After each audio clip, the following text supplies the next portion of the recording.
Bonjour tout le monde! Je suis Thalie Forêt, physiothérapeute en rééducation périnéale au Kinatex Complexe des Jardins et j'ai une question super importante pour vous. Avez-vous besoin de croiser les jambes quand vous éternuez? Ou connaissez-vous quelqu'un qui a besoin de croiser les jambes quand elle rit ou quand elle tousse? Si la réponse est oui, continuez d'écouter cette capsule vidéo parce qu'on va parler de la goutte d'urine qui nous gêne tant.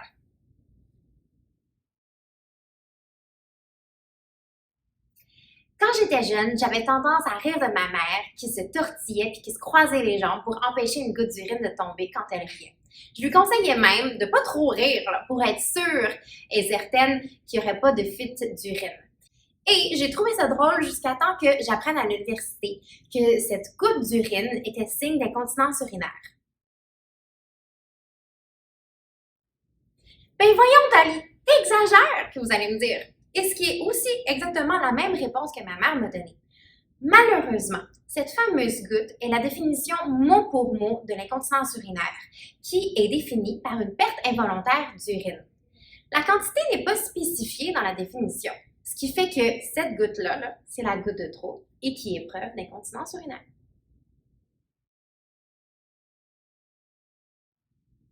Mais Thalie, c'est normal, je ne suis plus une petite jeunesse, m'a-t-elle dit. Mais non, juste non, c'est pas acceptable.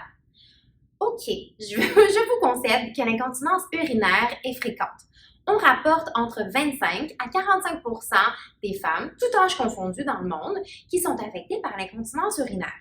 Mais cela ne donne pas lieu à la banalisation et à la normalisation des fuites urinaires. En d'autres mots, que vous veniez juste d'accoucher ou que vous ayez 65 ans, il n'est pas systématique que vous souffrirez d'incontinence urinaire. Et c'est pour ça que vous devriez vous assurer de ne pas tolérer ce problème. Et pour comprendre l'incontinence urinaire, on va faire un petit cours d'anatomie. Le système urinaire est composé de haut en bas des reins, les urétères, la vessie et l'urètre. L'urine est produite dans les reins, s'accumule dans la vessie et se déverse dans l'urètre lors de la contraction du muscle détruseur de la vessie. L'urètre est le canal qui conduit l'urine jusqu'à l'extérieur, permettant la vidange de la vessie.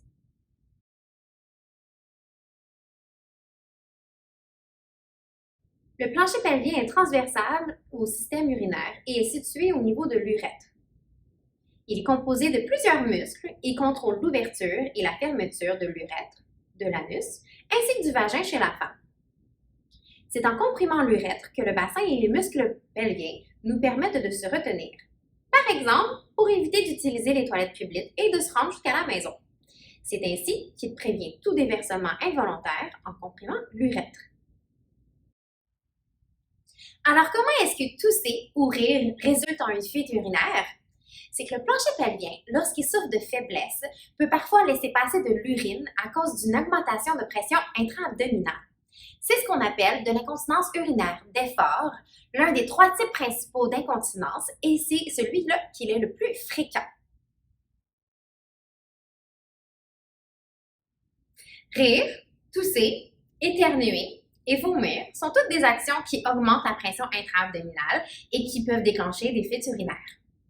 L'obésité vous rend aussi plus à risque de souffrir d'incontinence urinaire. Les grossesses et l'accouchement vaginal sont aussi des facteurs importants qui précipitent l'incontinence urinaire. C'est pourquoi les femmes sont plus à risque de souffrir d'incontinence urinaire que les hommes. Ben oui, surprise, les hommes peuvent aussi être affectés par l'incontinence urinaire. Une étude faite en Australie rapporte que chez les 70 ans et plus, un homme sur 4 souffre d'incontinence urinaire. Bon, on parle encore d'âge, tout simplement parce qu'avec le vieillissement vient aussi un affaiblissement musculaire, qui est général, tout comme une personne âgée va avoir de la difficulté à se lever d'une chaise ou à peut-être monter ou descendre des escaliers. Le plancher pelvien peut aussi souffrir de faiblesse et ainsi avoir de la difficulté à retenir les urines. Je sais pas pour vous, mais moi j'ai comme but d'être la petite vieille en forme qui va être quand même capable de courir un marathon même si elle a 70 ans. périnéen, selon moi, c'est notre responsabilité de prendre notre santé en main et de renforcer notre plancher pelvien et ainsi que tout le reste du corps. C'est exactement là que la rééducation périnéale intervient. Parce que croiser les jambes pour éviter d'avoir une fuite urinaire, c'est un signe de compensation et donc un signe de faiblesse du plancher pelvien.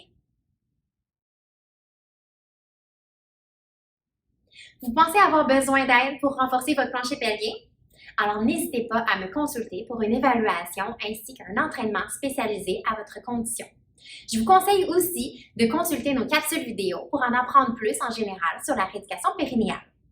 N'hésitez pas à partager cette capsule vidéo à toutes celles qui croisent encore leurs jambes pour éviter les fuites urinaires.